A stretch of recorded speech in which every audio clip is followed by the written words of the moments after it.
My name is Tom Biernacki. Here's what I'm going to show you is to avoid the situation my patients get into. Because what they do is they come in, they want to talk about shoes, but when I'm like, hey, there's shoes right here, there's orthotics right here, I see them getting nervous.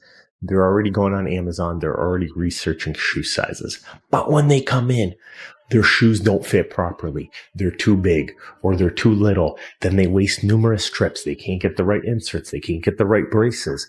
My job is not that I want to cost you an extra $10, but I want you to be able to order these properly online and make sure your shoe size is fitting. So that's what this guide is about. It's about getting your shoes to fit properly. So as you can see right here, I drew my own foot on an Amazon cardboard box and I got the shoe size written down right here.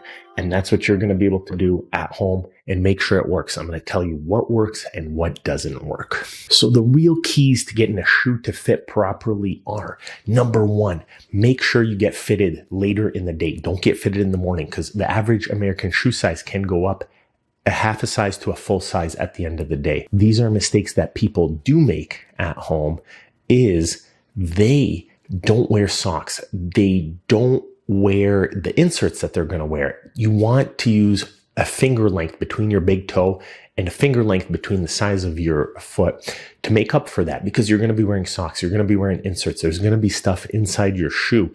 So you're going to go up about half a shoe size to a shoe size plus swelling throughout the day. You're going to go up about a size or half a shoe size. It's a lot easier to get a slightly bigger shoe and make up for it with an insert or a bigger sock or some padding than it is to have to send back a smaller shoe. So always err on the side of being larger.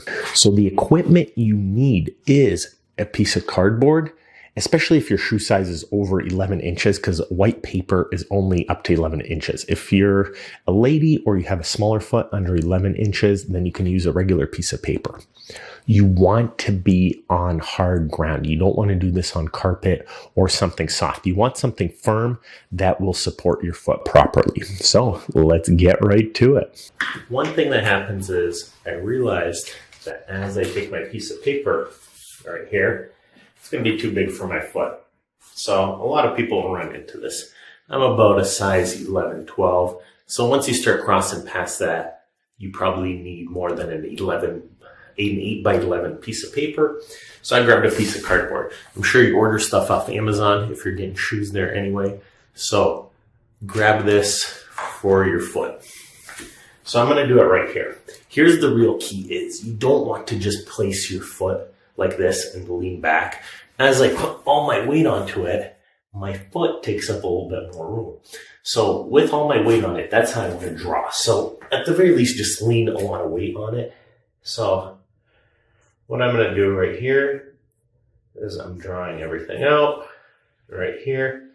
The real key is to keep your pen vertical, not sideways. So as I'm coming up here, because if you tilt it in, your foot's going to look a whole lot smaller if you try and hug exactly where your skin touches the ground. It's really how wide it is at its highest portion. So see that right there? I drew my foot. You can see that foot pretty nicely there. That's a pretty weird looking foot. I got the longer toe. Some people have the longer second toe.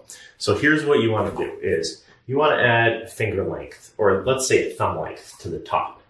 So I'm going to add a little bit right there. And you probably want to add a thumb length to the side right here, just to be safe. Because you can always fill up your shoe later and with an insert or a thicker sock, but you can't make it smaller. So grabbing a little bit there, maybe not quite as much over here. And again, there's no shoe police for people. So manufacturers, they make shoes a little bit different anyway. So see, just add a finger length to the tip of the big toe or your longest toe or to the side. So right here to right here, we're going to draw a straight line across. We're just eyeballing, and same thing, kind of right here to right here, and then to the inside. So you want to measure roughly in this area right here. So I have my fancy tape measure right here. So we're going to measure from the end to the end. So right there, I've got about 12 feet, but I've added a lot.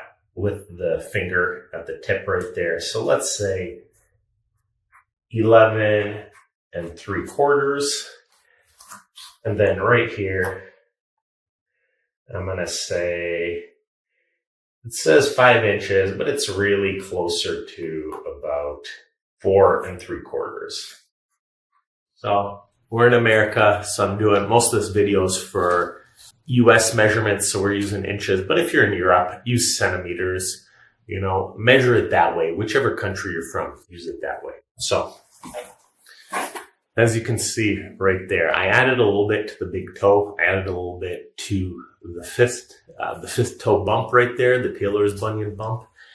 And what you want to do is you want to measure it when your foot's most swollen. You want to put your body weight on it. And you want to make sure you add a little bit to the tip of the great toe and the fifth toe. And you want to make sure your pen's vertical when you're drawing it and you're on a hard, flat surface. So we just went over how to draw our foot. So here's what mine looks like right there. So I measured an 11 3/4. I rounded it up to about a 12-inch foot, and I measured the width there. So the next thing you do is you print out the size chart. So go on Google, see what the width is like, see what the length is like. So we measured our numbers, but now, so I had about 11 inches. So right here, you could see at about 11 inches, I'm between about a size 11 and 11 and a half. So in women's sizes, I would be off the chart right here. So a good rule of thumb is for women, you want to measure about a half size smaller. And then I went a little bit bigger. So you want to, for your width, especially for men's, you want to check what your shoe size is. So it's about 11.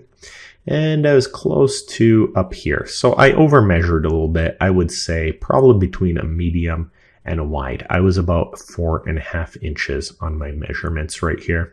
So I would comfortably go with an 11, double E, or even a D. So one overrated aspect is people think they need a super wide shoe. As I'm going to talk about later, it's really that you're twisting out too much in your leg. With a good insert, you shouldn't need an extra triple wide E for most people. So again, take your length from your heel to your toe, as you can see right here, and measure it that way. So I came in to be about an 11 and a half. And for my width, I line up the 11 and a half, and I measure, probably like a double E for my foot. So it's a nice sized foot. For women's, you have your woman chart here, how to fit my shoe size, and you'll have charts like this just with the width and using the numbers you measured. So when people get so tight through their hamstrings or their hip, their foot flattens out a lot. So the more your foot twists out sideways, so it doesn't mean your foot's actually wider. This means that you're tight through your hamstrings, your hips, and your knees, and your feet want to twist out, and you're going to be hitting up against the side of your shoe.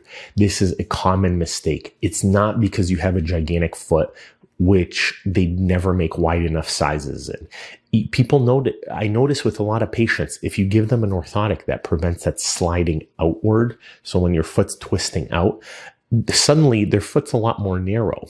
So the higher arch a person is, the more narrow their foot is, the more flat-footed somebody is, the more wide their foot is.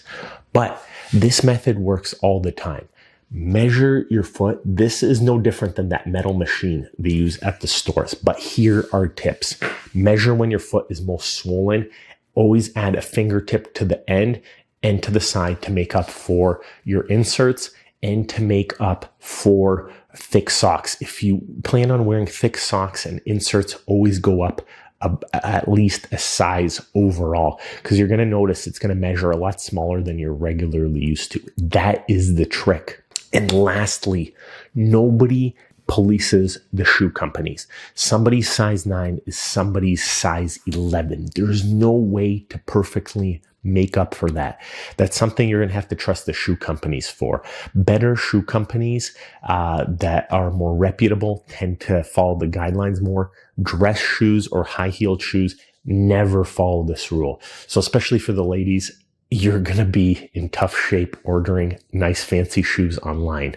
That's why you probably want to fit them in person first and see how that works. So this is Tom Biernacki. This way works.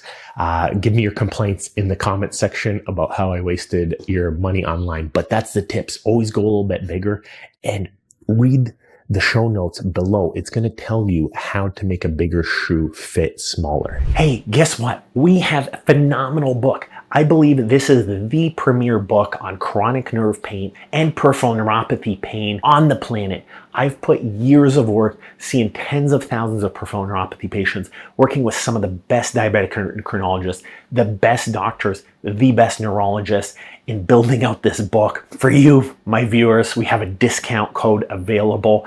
Get on our mailing list and get that book down here.